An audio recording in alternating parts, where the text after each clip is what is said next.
យប់នេះភ្លៀងធ្លាក់តិចតិចភ្លើងទីក្រុងភ្លឺស្រមាកាយសារនៅលើតុ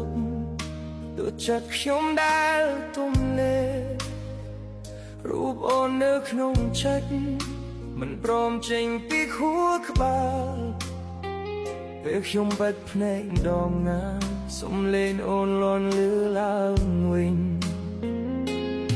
ខ្ញុំមិនមែនខ្លាំងដូចមុនមិនអាចញញឹមបនលប់ចិត្តដែលធ្លាប់គិតអលថ្ងៃនេះសល់តែភាពស្មុគស្ងាត់យប់នេះខ្ញុំចង់ស្រវឹងឲ្យភ្លេចរឿងយើងឲ្យអារម្មណ៍ឈឺចាប់លងបាត់ក្នុងអាកាសយប់នេះខ្ញុំចង់ស្រវឹងមិនចង់គិតពីអូ